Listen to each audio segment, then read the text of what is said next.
excited to share with you some information about JPAL, or the Abdul Latif Jameel Poverty Action Lab, which is a research center based in the economics department at MIT, and discuss the policy associate and senior policy associate role, which we are currently hiring for. My name is Michael, and I'm a policy associate on the firms and finance teams, and I'm also supporting recruitment this year.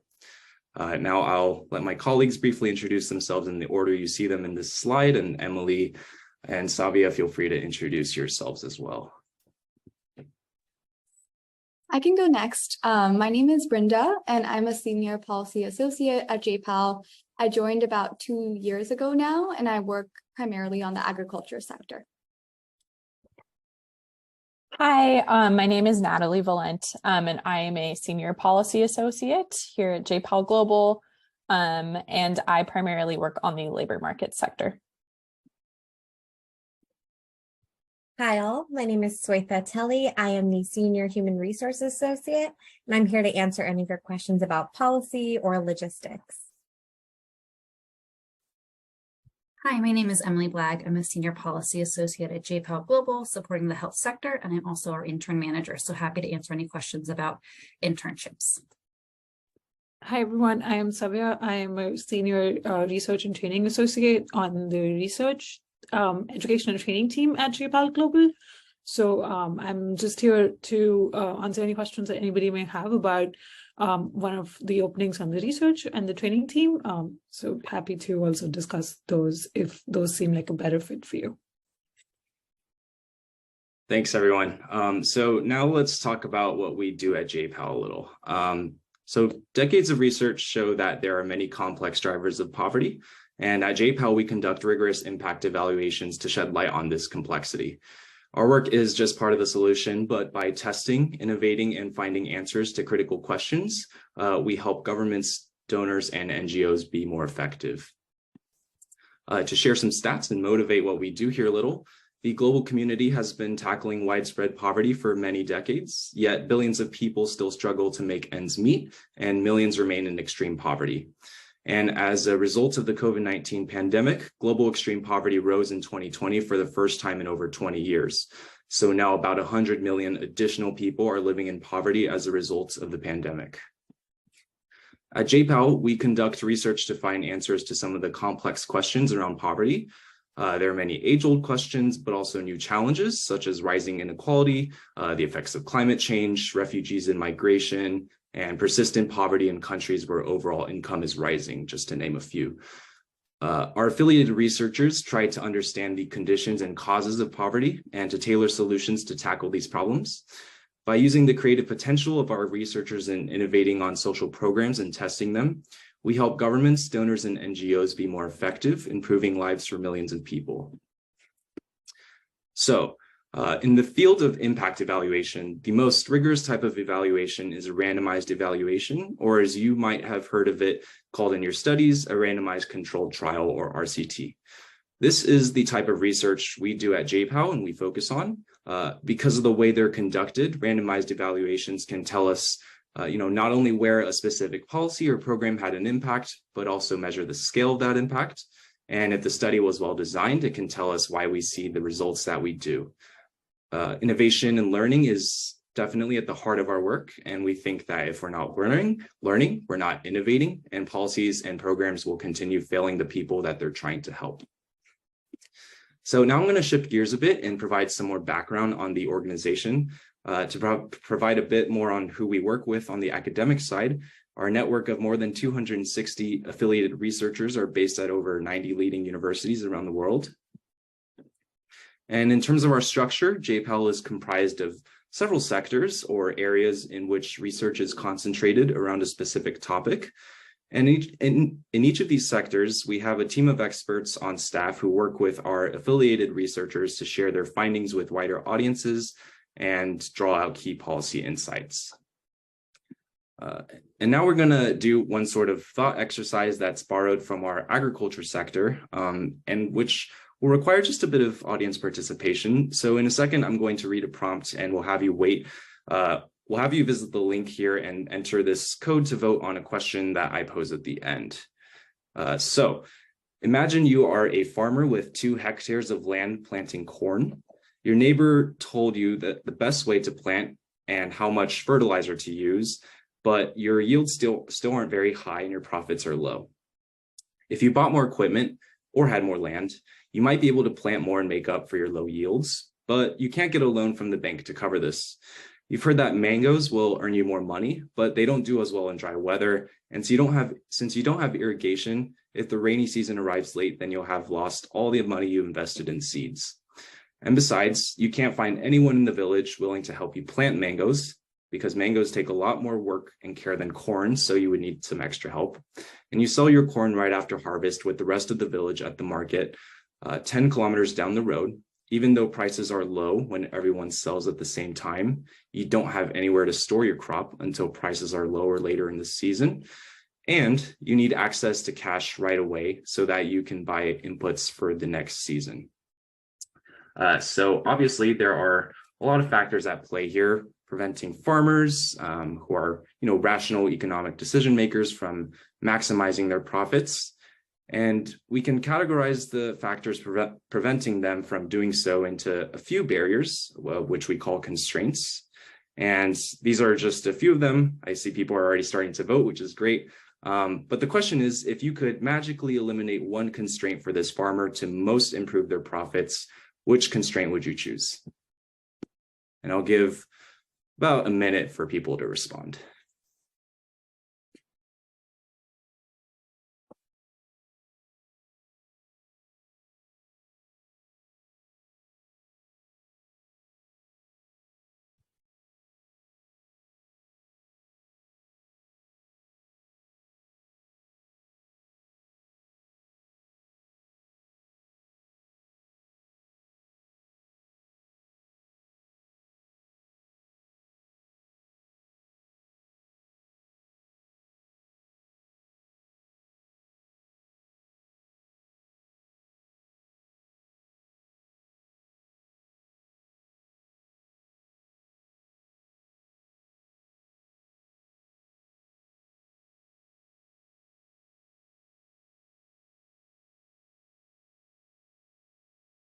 Great. Looks like we're getting a good number of responses here. Looks like there's quite a bit of bunching around credit and to a lesser extent around weather-related risk. I hope that is not a result of bias looking at what's already written, but I'd love to take a second here just to have people maybe share a bit in the Q&A section why they chose the answer that they did, just to hear some thoughts maybe around this question.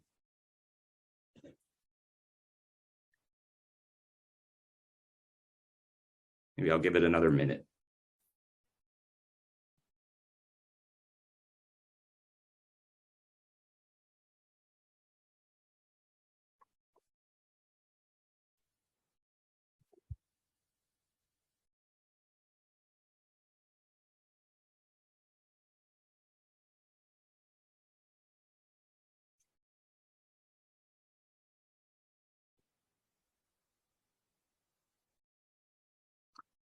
All right, Hannah says she chose credit because access to a line of credit would allow for most other constraints to at least be minimized. Yep, that's absolutely the case. Credit can remove access to barriers to all kinds of inputs needed.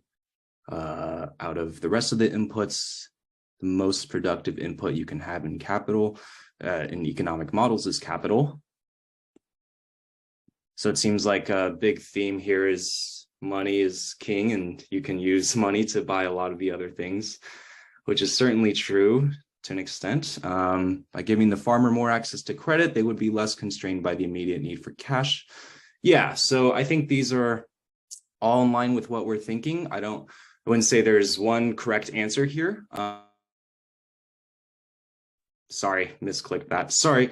Certainly the main takeaway that we wanted to impart on you all with this exercise is that it's tricky to disentangle constraints to identify which one or multiple of these pose the greatest burdens on farmers, based on the evidence that we have, and are thus ones we may want to prioritize in conversations with policymakers, just as an example.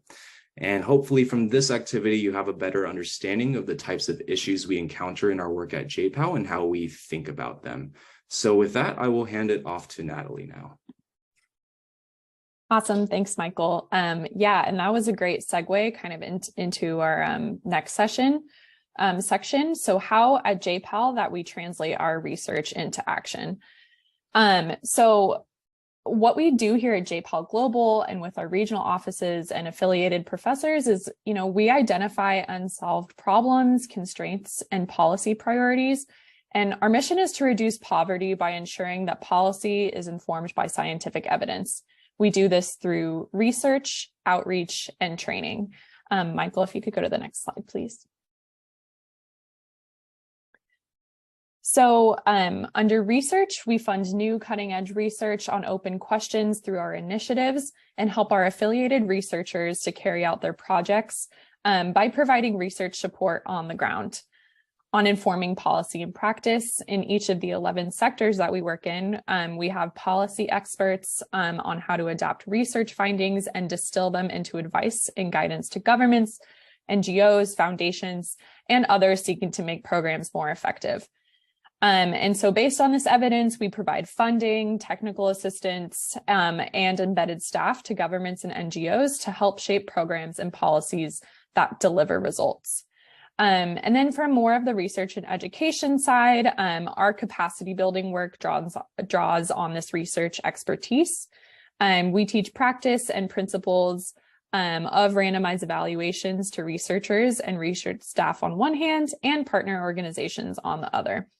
We also provide online and in-person education programs with a focus on data and evidence use in policymaking.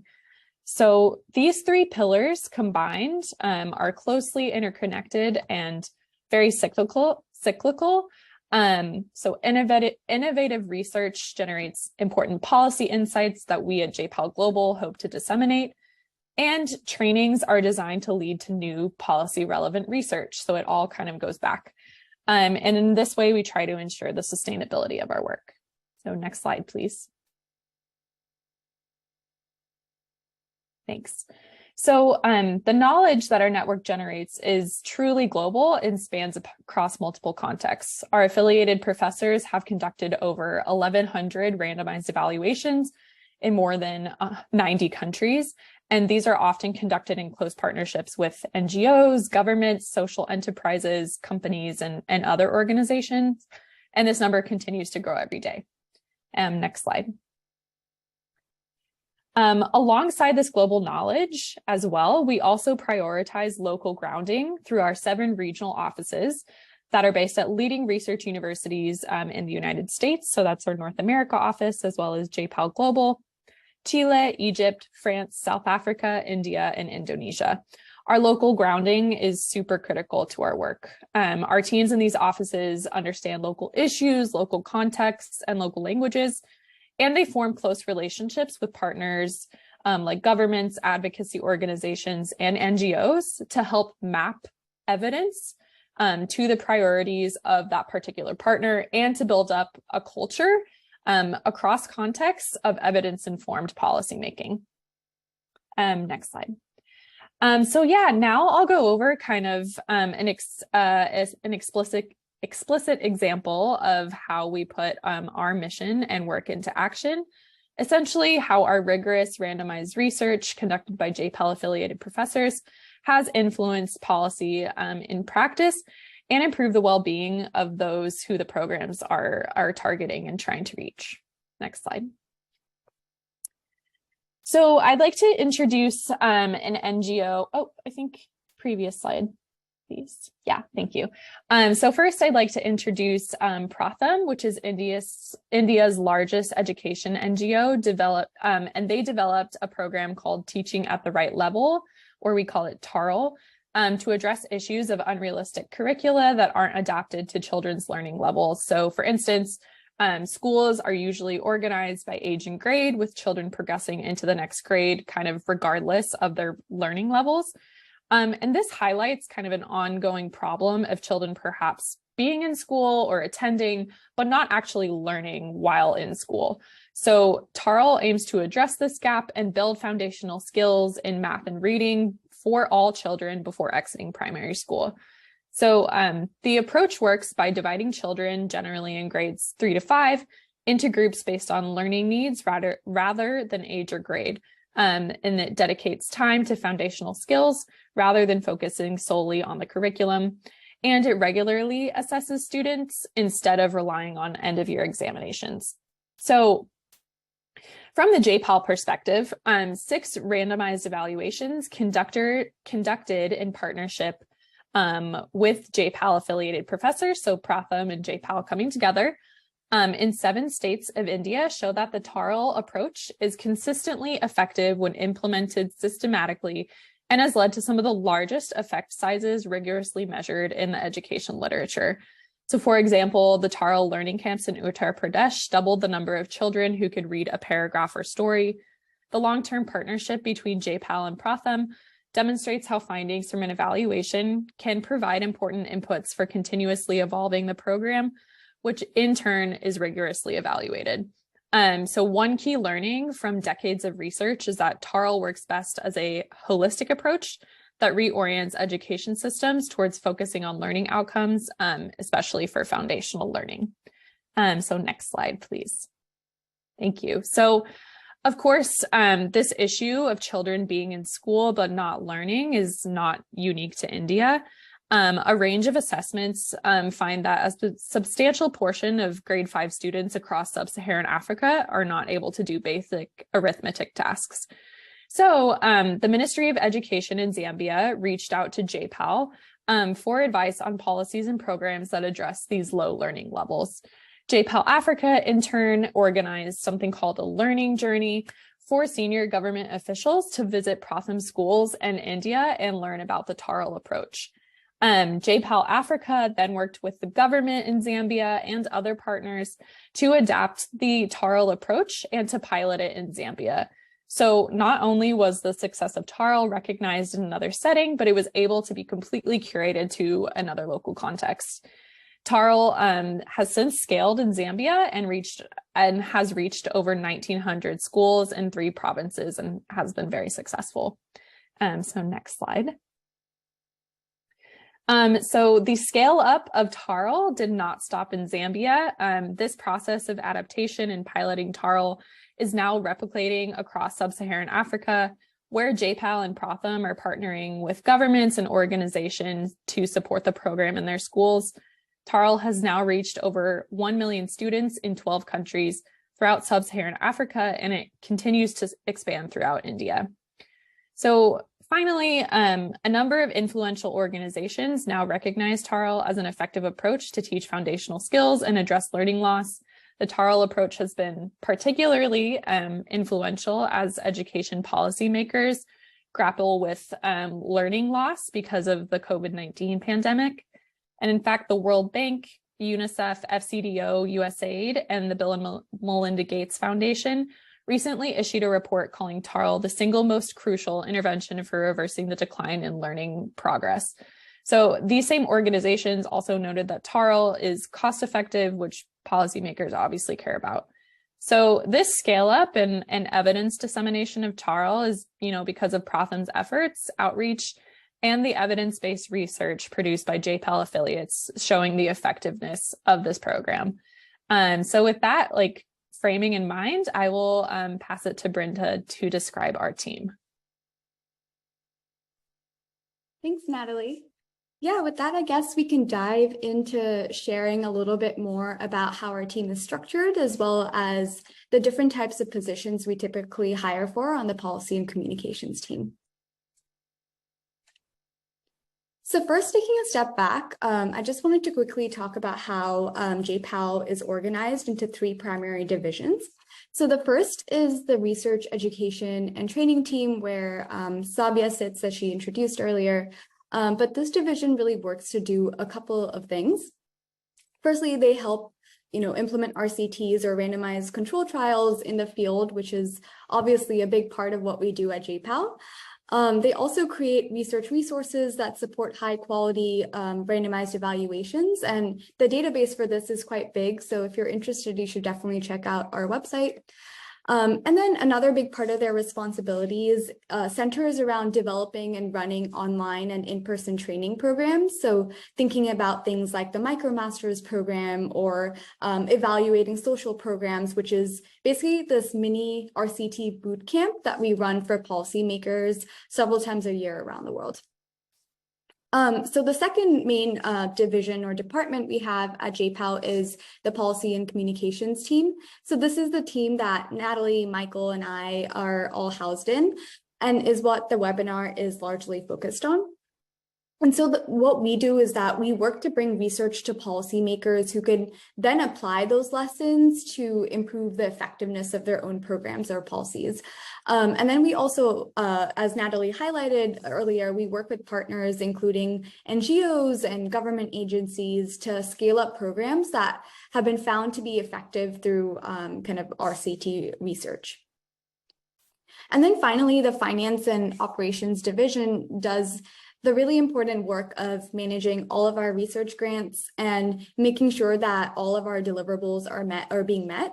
And this division also is the one that manages all of our office operations, facilitates logistics, and ensures just more generally the legal compliance of all of our work. And in general, I think they're the division that provides both the policy and research teams strategy and financial leadership. And so if you feel like your skill sets are better aligned to one of these other departments, I encourage you to go to our careers website and check for open positions there. As Sabia said, there is one position that is open on the red team that she can speak to at the end of the call if anyone is interested. But I encourage you to go to the careers website to see if there are any other openings on these other divisions. Okay, so on to what the policy associate position actually entails. I'll start by cautioning that this is just a general description, and often these responsibilities can vary from person to person. So for instance, apart from Natalie, Michael, and I, our shared responsibilities on the recruitment team, what I do on a daily basis is quite different from what Natalie and Michael does. But these are definitely kind of like the core aspects of our work that I think are worth highlighting. So this first bucket on evidence communication and dissemination is essentially focused on creating policy write-ups and dissemination materials. So thinking about things like evaluation summaries, if you've ever seen them on our website, they're basically these write-ups where we distill results from economic papers. Or it can also be more related to creating presentations for policy audiences, for donors or other NGOs that are interested in our work. So this first bucket is really focused on kind of presenting, writing, and synthesizing evidence, which is, I think, a core focus of all associate positions at JPAL in the policy team. And then for topic specialization, associates are typically assigned to a sector. So we have 11 sectors at JPAL, and I personally work in the agriculture sector. Natalie works on labor markets, and Michael works on finance. So if you're curious about the other sectors that we have you can check out our website and find out more information there. But I think the idea here is that most associates spend up to half of their time developing an in-depth knowledge of evidence in their sector. So for some sectors, this work can largely center around managing research initiatives, which is why we have a separate bucket on just that here on the slide. And so these research initiatives are essentially competitive funds to support innovative research in areas where there are knowledge gaps or on policy relevant issues. And believe it or not, JPAL is actually one of the biggest funders of randomized evaluations in this space. And so a lot of sectors have fundraised to create these types of research funding vehicles within their sector.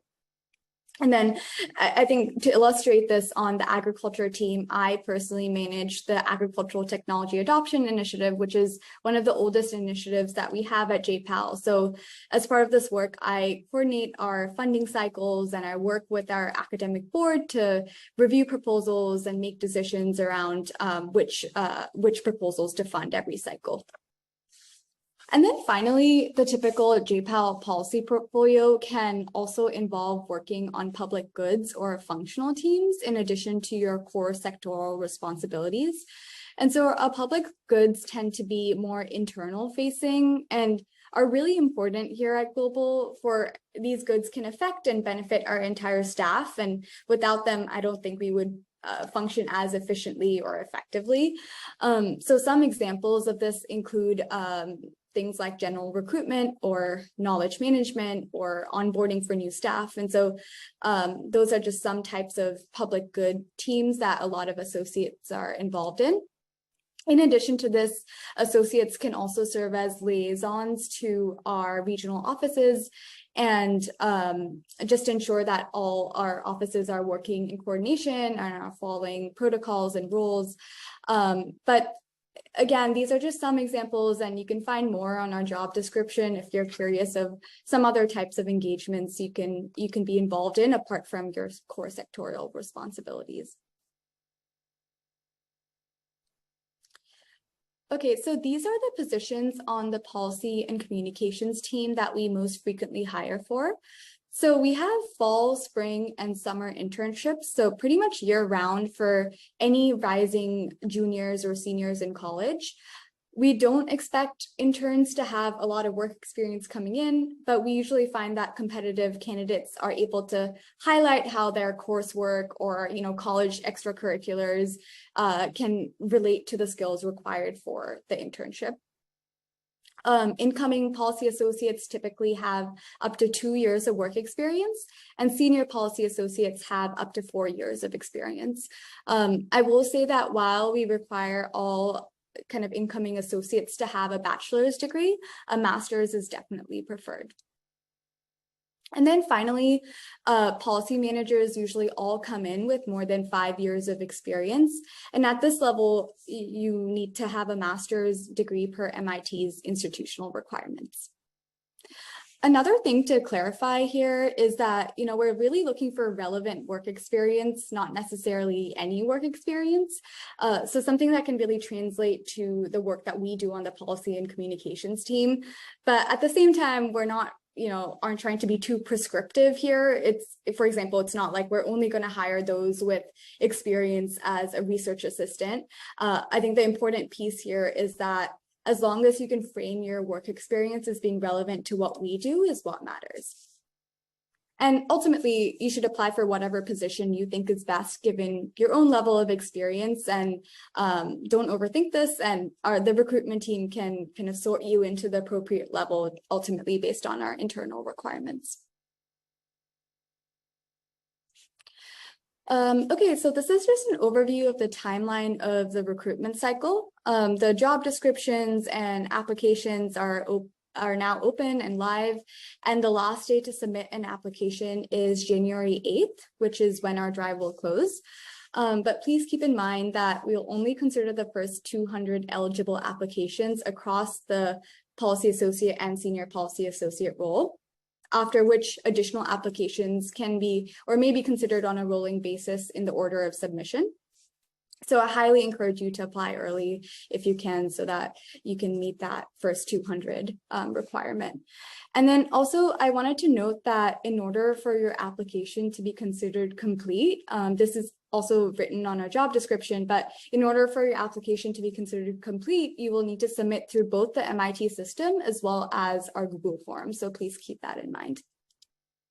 And then the second stage of the recruitment process will be the writing test stage, which will take place from late January to early February.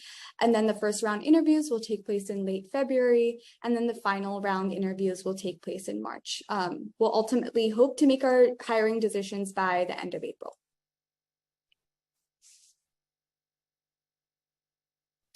Finally, here are some tips for preparing for our recruitment cycle as you put together your applications, as well as I think for the policy associate position more broadly. So one of the things that we look for is the completion of core coursework in economics, econometrics, statistics, as well as any relevant electives related to development and social policy. As mentioned earlier, we do a lot of writing and communications as associates. And so related to that, it would be great if you could, find ways to highlight how you've done this in the past through either coursework or final reports or op-eds or gigs in social media. So just be sure to find ways to highlight your policy writing and communication experience in your application as well. It's always a plus when our incoming associates have a sense of prominent research in sectors that they're interested in, especially randomized evaluations. And we do take this into account when, people are able to demonstrate this knowledge in their applications as well as through the interview process. And then lastly, I've been on the recruitment team for a while, and I've seen many cover letters that are quite generic. And so I encourage you, as you put together your application, to ensure that you get across that you know what JPAL does as an organization and how that fits within your interests. Okay, I think with that, that's the presentation part of this webinar is over. We can open it up for any questions, but before that, I wanted to see if Emily or Sabia, you have anything else you wanted to add here before we open it up for questions. Nothing else from me, thanks. I think maybe we can take the question that's in the chat, because I think that's like a good question in thinking about how do we decide which role to apply for versus like a policy associate versus a research associate. So the presentation was mostly about the policy associate role. The research associate role is on the research education and training team where I work, and that is more about creating resources for researchers like our affiliates and our invited researchers, and also our research staff. We, on the research team, so research education and training is 3 sub-verticals. That is the research team, which creates research resources, creates a lot of different like resources for early career or like PhD students. We also manage our affiliate network. We nominate and decide who's going to be in our affiliate network, create resources for them, and provide them with different services. And then we also work with different regional offices to make sure that our research is meeting the qualities, like meeting the standards that we want it to. On the education team, which is also something you may work on the research education and training team, they manage the MicroMasters program and our online course portfolio. The MicroMasters program is something you can look into. It's if you type in DEDP MIT, it should show up. And then on the training team, we again create resources, but this time geared towards training policymakers and governments. So resources to sort of inform them about randomized evaluations and how they can be useful for their work.